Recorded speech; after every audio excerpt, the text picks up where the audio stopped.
Okay, so it turns out the iPhone XS is one of the biggest camera upgrades we've ever seen on an iPhone. So welcome to maybe the first camera comparison you've seen between the iPhone XS, the iPhone X, and Samsung's Galaxy S9. So if you look at the top left of each frame, you can see which phone you're currently listening to in terms of the microphones. So let me know in the comments down below which one you think sounds better. And the last thing is, we are launching a giveaway. So I'm going to be giving away one iPhone XS Max and two iPhone XSs. So if you want to find out how to enter that, be sure to hit the link in the description below. Looking at front camera video, the iPhone XS has a softer, more even feel to it. The software brings down the highlights and brings up the shadows for a flatter looking image, using some pretty advanced but subtle skin smoothing that I think works really effectively. Having said that, the Note 9 looks sharper, which some people might prefer. Okay, flicking to the rear cameras, and straight away, you'll notice the iPhone XS's HDR capabilities. That same effect you saw on the front camera is present here, and it manages to keep both the light and the dark parts of the picture here more visible than the iPhone X. Its output looks like a moving HDR image, and it's unlike any camera I've ever seen before, mobile or not. The Note 9 does a good job too at retaining detail in the sky, but has had to make the rest of the image darker to compensate. Okay, walking at 4K, and all three phones have optical image stabilization, but at this 4K resolution, you'll still really feel the impact of your feet hitting the ground. If I had to say, I would side slightly with the Note 9 in terms of 4K stabilization, but it's a close one. At 1080p, all three phones are more stable, and again, aside from the iPhone XS's brighter looking image, it's not easy to tell them apart. The XS is slightly better at eliminating judder than the X, but I'd say the Note 9 even better than the XS. The Samsung does produce a weird spin-off from its stabilization though. Every now and again you'll see the image move sharply to the right or the left. The OIS is almost being too aggressive here. Slow motion is an area where Samsung also takes the cake. The iPhone XS slow motion tops out at 240 frames per second at 1080p, which is a bit of a shame as you'd think the more powerful chip this time around would have improved this. It is less noisy than the X, but the Note 9 remains on top of the XS.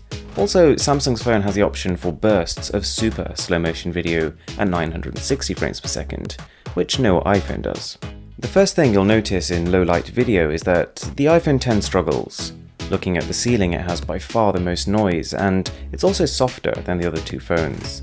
Between the Samsung and the XS though, I'd say it's personal preference. The Note 9 is just a little bit darker. Okay, onto photos, and starting with the front camera, Apple weren't kidding when they said they'd improved the selfies that the iPhone could take. The Note 9 isn't even close with a completely washed out background. But even compared to last year's iPhone X, the XS manages to light your face better with no compromise in background detail. In this shot, you'll see more even face tones on the XS, with the other two phones a little on the harsh side. Also, take a look at the lights behind my face.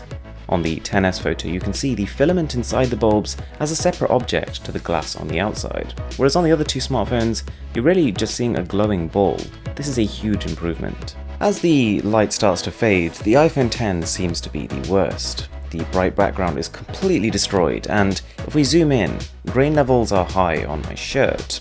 But then you've got the XS image, which literally looks like a polar opposite. The background is evenly lit, unlike any selfie camera I've ever used.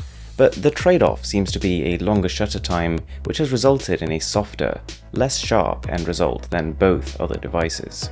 What about portrait mode on the front camera?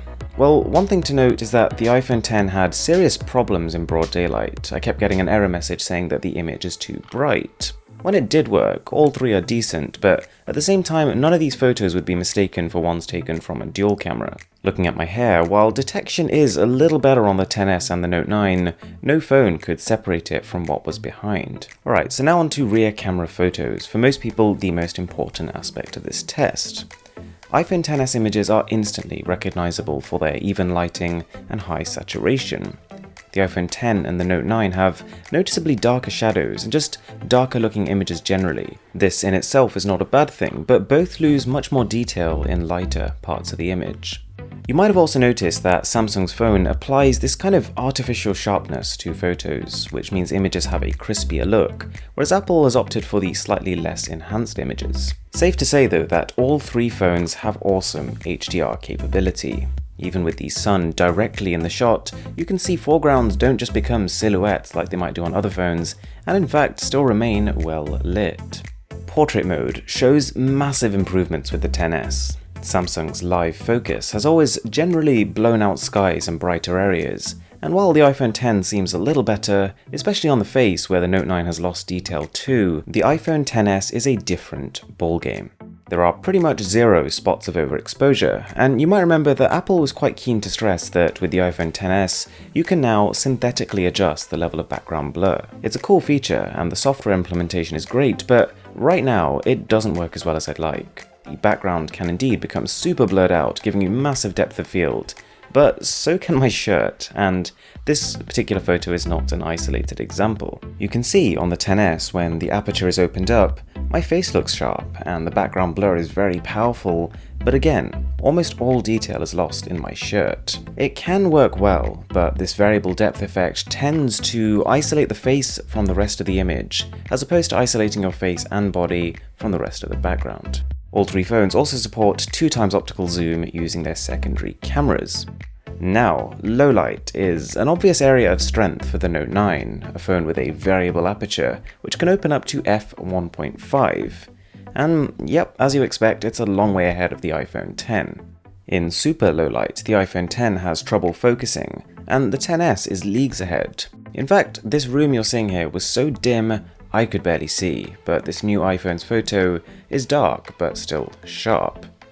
When we zoom in though, it becomes clear that the Note 9's super wide aperture lends itself well to these conditions, and details are much clearer and cleaner than both iPhones. All three phones have 12 megapixel primary sensors, and so the general level of detail when you zoom in is similar.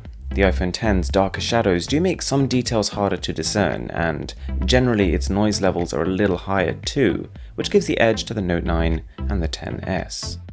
Overall then, the iPhone XS is a massive upgrade from the X.